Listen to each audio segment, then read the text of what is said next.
चलिए आज हम लोग पढ़ेंगे बाबू कोशिका के बारे में। किसके बारे में? सबसे पहले बायोलॉजी हम लोग स्टार्ट किए हैं, तो सबसे पहले बायोलॉजी के बारे में जानना बहुत जरूरी है कि नहीं? तो सबसे पहले बाबू बायोलॉजी जो होता है दो शब्द से मिलकर बना होता है। कितने शब्दों से? एक बायो और दूसरा बायो का अर्थ होता है, बायो का अर्थ होता है बाबू लाइफ। क्या होता है?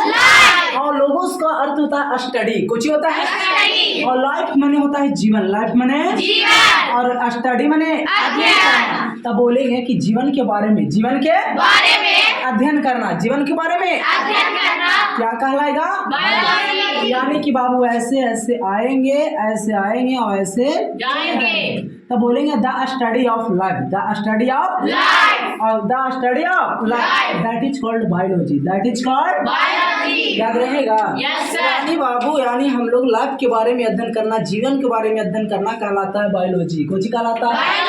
तब बाबू बायोलॉजी जो होता है सबसे पहले दो वैज्ञानिक दिया था। कितना वैज्ञानिक?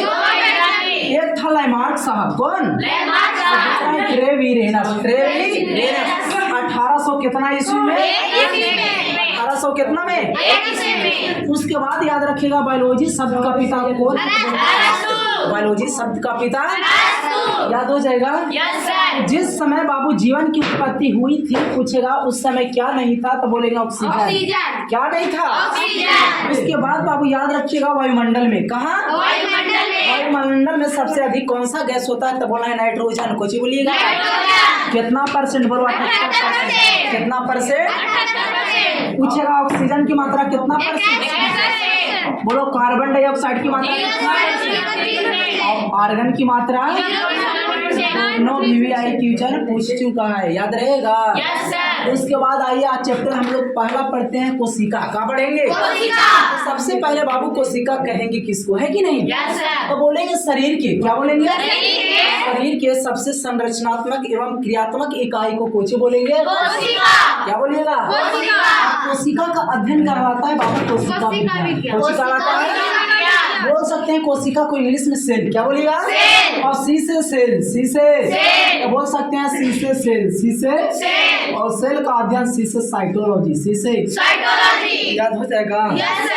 और पूछेगा सबसे कोशिका की खोज कौन किया था? कोशिका की खोज कौन किया? पूछेगा कितना ईस्वी में? 1600। सबसे बड़ी कोशिका का नाम है बाबू शुतुरमुर्ग। इसका अंडा होता है 2 kg का। कितना kg? इसके बाद याद रखिएगा बाबू सबसे बड़ी छोटी कोशिका तो माइकोप्लाज्मा। कौन? पूरी दुनिया में देखें, पूरी दुनिया में सबसे बड़ी कोशिका कौन? तो शुतुरमुर्ग का। कुछ जगह सबसे छोटी कोशिका कौन? और माइकोप्लाज्मा एक प्रकार का एक कोशिकीय जीव होता है। कैसा जीव? इसके बाद याद रखिएगा कि सबसे लंबी कोशिका पूछा जाए तो बोलना है तंत्रिका कोशिका। कुछ बोलिएगा? तंत्रिका कोशिका को ही बोला जाता है न्यूरॉन। कुछ बोलेंगे? तंत्रिका तंत्र की सबसे सूक्ष्म इकाई को बोलते हैं न्यूरॉन। क्या बोलिएगा?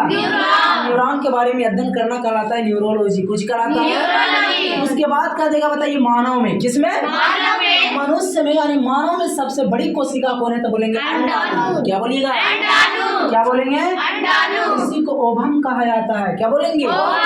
ये मेल में पाया जाता है। किसमें? फीमेल में। किसमें? उसके बाद अगर पूछे मानव में, कुछ बाबू मानव में सबसे छोटी कोशिका किसमें कौन होता है, तो बोलेंगे शुक्राणु। और शुक्राणु को बोलते हैं स्पर्म। कुछ बोलेंगे? और ये मेल में पाया जाता है। किसमें? यानी पुरुष में। किसमें? पूछेगा अंडाणु किसमें पाया जाता है, तो बोलना है बाबू हम लोग को फीमेल में। किसमें? यानी स्त्री में। किसमें? याद रहेगा? इतना याद करके आइएगा। ठीक।